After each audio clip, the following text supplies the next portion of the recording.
എല്ലാവർക്കും നമസ്കാരം. ഞാൻ കലാമണ്ഡലം കൃഷ്ണകുമാർ. 2025 ഒക്ടോബർ 28 വേലൂരടുത്ത് വെള്ളാറ്റന്നൂർ പഴയ മദ്ദളം ആചാര്യൻ ശങ്കരൻ നമ്പീശൻ എന്ന് പറഞ്ഞ അദ്ദേഹത്തിൻ്റെ പേരിലുള്ള ട്രസ്റ്റ് ആ വെള്ളാറ്റന്നൂർ ശ്രീരാമക്ഷേത്രത്തിൽ എല്ലാ വർഷവും വളരെ ഗംഭീരമായിട്ടുള്ള കലാപരിപാടികൾ 10 ദിവസം അവിടെ നിറമാലയാണ്. അപ്പോൾ ഈ വർഷത്തെ ഒരു പ്രത്യേകത എന്ന് വെച്ചാൽ എല്ലാ വർഷവും കഥകളി ഉണ്ടാവാറുണ്ട്, ഞാൻ പങ്കെടുക്കാറുണ്ട്. ഈ വർഷം അവിടെ സീതാ സ്വയംവരം കഥകളി നിശ്ചയിച്ചിട്ടുണ്ട്. പൊതുവേ ഞാൻ പച്ചവേഷവും കത്തിവേഷവും ഒക്കെയാണ് ഞാൻ അരങ്ങിൽ കൈകാര്യം ചെയ്യാറ്. പക്ഷെ ഈ വർഷം ഞാൻ അവിടെ കിട്ടാൻ പോകുന്ന വേഷം സീതാ സ്വയംവരത്തിലെ പരശുരാമനാണ്. വെള്ളാറ്റഞ്ഞൂർ ശ്രീരാമസ്വാമി ക്ഷേത്രത്തിൽ അങ്ങ് പരശുരാമൻ്റെ വേഷം കെട്ടാൻ പോവുകയാണല്ലോ വർഷത്തിന് ശേഷം. അപ്പോൾ ആ വേഷം കെട്ടുന്ന സമയത്ത് അങ്ങയെ സ്വാധീനിച്ചിട്ടുള്ള ഗുരുക്കന്മാരിൽ ആരെയാണ് അതെനിക്ക് ഓർമ്മ വരുന്നത്? ഞാൻ പറഞ്ഞല്ലോ, ഞാനിങ്ങനെ പച്ചവേഷവും കത്തിവേഷവും കെട്ടാറില്ലെന്ന്. ഞാൻ അങ്ങനെ കെട്ടാറുമില്ല. പക്ഷേ എൻ്റെ ഉള്ളില് ഞാൻ കണ്ട അനവധി ഗുരുക്കന്മാർ പരശുരാമൻ കെട്ടുണ്ട്. പക്ഷെ എൻ്റെ ഉള്ളിൽ എനിക്ക് മാനസികമായിട്ട് ഒരു പരശുരാമനോട് ഇഷ്ടമായിട്ടുള്ള ഒരു പരശുരാമൻ എന്ന് വെച്ചാൽ രാമുട്ടി നാരായണന്റെ പരശുരാമൻ എനിക്ക് വളരെ ഇഷ്ടമാണ്. എന്ന് വെച്ചാൽ മറ്റുള്ളവരെ പരശുരാമൻ ഇഷ്ടമല്ല എന്നല്ല ഞാൻ പറയുന്നത്. അതൊരു രാമുട്ടി നാരായണന്റെ പരശുരാമൻ എന്ന് പറഞ്ഞാൽ ആദ്യത്തെ കഥകളിയിലൊരു പരശുരാമൻ തന്നെയായിരുന്നു. അവിടുന്ന് കണ്ട് പിന്നെ പരശുരാമന്മാരുണ്ടായത്. അപ്പൊ വെള്ളത്തോള് അദ്ദേഹത്തിനെ കൊണ്ട് കെട്ടിച്ചതാണ് പരശുരാമൻ്റെ. അതിൻ്റെ വേഷങ്ങളും അതിൻ്റെ അങ്ങനെയാണ് ഈ പരശുരാമൻ കഥകളിയിൽ ആദ്യമായിട്ട് വരുന്നത്. രാമുട്ടിയാച്ചന് ശേഷം അനവധി പരശുരാമന്മാർ കഥകളി രംഗത്തേക്ക് വന്നിട്ടുണ്ട്. അവരൊന്നും മോശമല്ല, പക്ഷെ എനിക്ക് താല്പര്യം കുറച്ചുകൂടി മാനസികമായിട്ട് ഉൾക്കൊള്ളാൻ പറ്റിയത് രാമകുട്ടി നാരായണന്റെ പരശുരാമനാണ്. ഇത്തവണത്തെ കഥകളിയുടെ പ്രത്യേകത അറിയാലോ ആശാന്. മട്ടന്നൂർ ശങ്കരൻകുട്ടിമാരാർ 4 നൂറ്റാണ്ടിന് ശേഷം കഥകളിക്ക് കൊട്ടുകയാണ്. അതിനെ പറ്റിയിട്ട് ആശാൻ എന്താ പറയാനുള്ളത്? ബാബു പറഞ്ഞത് കറക്റ്റാണ്. നമ്മുടെ മട്ടന്നൂർ ആശാൻ, ഞാൻ അലി ശങ്കരേട്ടൻ എന്ന് വിളിക്കും, മട്ടന്നൂർ ആശാൻ അനവധി വർഷം മുമ്പ് ഈ പരശുരാമന് അനവധി കൊട്ടിയിട്ടുണ്ടെന്ന് എന്നോട് പറയട്ടെ. എന്തായാലും അവിടുത്തെ ആ ട്രസ്റ്റിൻ്റെ കമ്മിറ്റിക്കാരുടെയും അദ്ദേഹത്തിൻ്റെ ആരാധകരുടെയും ആഗ്രഹപ്രകാരമാണ് ഇതിന് പുറപ്പെട്ടത്. അപ്പോൾ അദ്ദേഹം ഒരു കാര്യം മുന്നോട്ട് വെച്ചു. അങ്ങനെയാണ് ഈ പരശുരാമൻ കൃഷ്ണകുമാറിൻ്റെ തന്നെ വേണമെന്ന് പറഞ്ഞത്. അതിലേക്ക് വളരെ എന്തെന്നില്ലാത്ത എൻ്റെ ഒരു ഭാഗ്യമായിട്ട് ഞാൻ കണക്കാക്കുന്നു. അപ്പോൾ എനിക്കതൊരു പ്രത്യേകതയാണ്.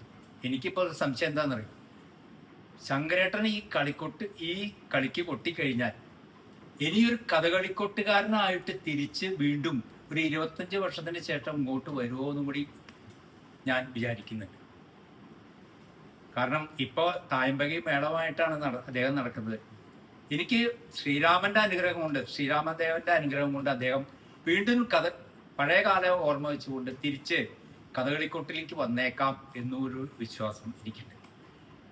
എന്തായാലും അത് ആരാധകരുടെയും അവിടുത്തെ കമ്മിറ്റിക്കാരുടെയും ആഗ്രഹം വളരെ ഉചിതമായി എന്ന് എനിക്ക് പറയാം. പിന്നെ ശങ്കരേട്ടൻ കൊട്ടുന്നു, കൂടെ ഇന്നത്തെ കഥകളിക്കൊട്ടിലെ ഏറ്റവും ആചാര്യൻ തന്നെ പറയാം. അദ്ദേഹത്തിന് തുല്യ ആരുമില്ല, ഉറപ്പാണ്. കലാമണ്ഡലം ഉണ്ണികൃഷ്ണനാണ് ശങ്കരേട്ടൻ്റെ കൂടെ നിൽക്കുന്നത്. പിന്നെ ഒരു പ്രത്യേകത പറയാനുള്ളത്, ശങ്കരേട്ടൻ്റെ മക്കള് അച്ഛനും മക്കളും ഒരു പരിപാടിക്കൊക്കെ പങ്കെടുക്കാന്ന് പറഞ്ഞവർ, അങ്ങനെ ഒരു 3 ഫാമിലി കളിക്ക് പങ്കെടുക്കുന്നുണ്ട്. ശങ്കരേട്ടൻ്റെ മക്കളായ ശ്രീകാന്തും ശ്രീരാജും മേളപ്പദം കൂട്ടും. പിന്നെ ആ ദിവസത്തെ കഥകളിക്ക് പാടുന്നത് ഇന്നത്തെ കഥകളി സംഗീത ലോകത്ത് ശ്രദ്ധേയരായ 2 വ്യക്തികളും, നെടുമ്പള്ളി രാമോഹനും വേങ്ങേരി നാരായണനും. കഴിഞ്ഞില്ല. അവരുടെ പ്രത്യേകത എന്താ വെച്ചാൽ രാമോഹന്റെ മകൻ നിരഞ്ജൻ അന്ന് കളിക്ക് പങ്കെടുക്കുന്നു. അതൊരു പ്രത്യേകതയാണ്. അച്ഛനും മകനും കൂടി ഒരു സ്റ്റേജിൽ പാടും. അതുപോലെ തന്നെ മദ്ദളത്തില് കലാമണ്ഡലം പ്രകാശൻ, കലാമണ്ഡലം പ്രശാന്ത്, രാമദാസ് നമ്പീശൻ കലാമണ്ഡലം. പിന്നെ വേഷത്തിൽ ശ്രീരാമൻ ഷൺമുഖന്റെ മകന്റെയാണ് ലക്ഷ്മണൻ, അച്ഛനും മകനും. അപ്പൊ ഇവിടെ 3 അച്ഛനും മക്കളും ഈ പരിപാടിയിൽ പങ്കെടുക്കുന്നുണ്ട് എന്നുള്ള പ്രത്യേകതയോടെയും ഈ കളിക്ക്. പിന്നെ അടുത്തത് എനിക്ക് പറയാനുള്ളത്, അതിൽ ദശരഥനായിട്ട് രംഗത്ത് വരുന്നത് ഈ നമ്പീശൻ ട്രസ്റ്റില് വളരെ പ്രധാനിയായിട്ടുള്ള ചാലക്കുടി ഉണ്ണിയേട്ടന്റെ മരുമകള് ഹിന്ദുജ ചെറുവിളിയും. വർഷങ്ങളായിട്ട് കഥകളിയില് സ്ത്രീ സാന്നിധ്യം ഉണ്ട്. പുരുഷവേഷവും കെട്ടും, സ്ത്രീവേഷം കിട്ടും. മിടുക്കിയാണ്. എല്ലാവർക്കും സമ്മതമായിട്ടുള്ള ഒരു ശിഷ്യയാണ്. ഒരു സ്ത്രീയാണ്. നന്നായി രംഗത്ത് പ്രയോഗിക്കും, പ്രാക്ടിക്കലായിട്ടൊക്കെ നന്നായി ചെയ്യും. അങ്ങനെ പിന്നെ സീതയായിട്ട് വരുന്നത് എൻ്റെ ശിഷ്യയാണ് അമ്പിളി പ്രകാശ്. ആദ്യമായിട്ടാണ് വേഷം കെട്ടുന്നത്. പിന്നെ നമ്മുടെ ചുട്ടി സുധീഷ് ആണ് അണിയറ. പിന്നെ അതിനു മുമ്പേക്ക് പറയാനുള്ളത് ഏറ്റവും പ്രത്യേകതയായിട്ട് വേറൊരു കാര്യം പറയാനുണ്ട്. ഈ MBBS ഇപ്പൊ കുറെ കഥകളിക്ക് പുറപ്പെട്ടിട്ടുണ്ട്, MBBS പഠിച്ച ആൾക്കാർ.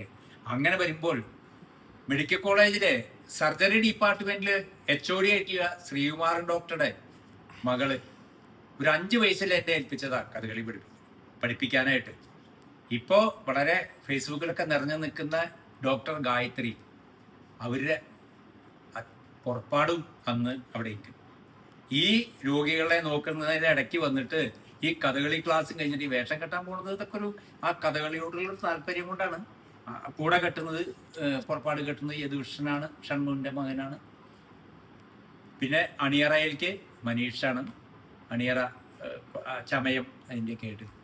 അപ്പോൾ ഈ കഥകളി സന്ധ്യയ്ക്ക് എല്ലാവരും പങ്കെടുത്തിട്ട് ഈ പരിപാടി വളരെ വിജയപ്രദമാക്കി തരണമെന്ന് എല്ലാവരോടും അപേക്ഷിക്കുകയാണ്. എല്ലാവർക്കും ഒരു കഥകളി നടന്ന പേരിൽ ഞാൻ നിങ്ങൾക്ക് എല്ലാവരെയും സ്വാഗതം ചെയ്യുന്നു.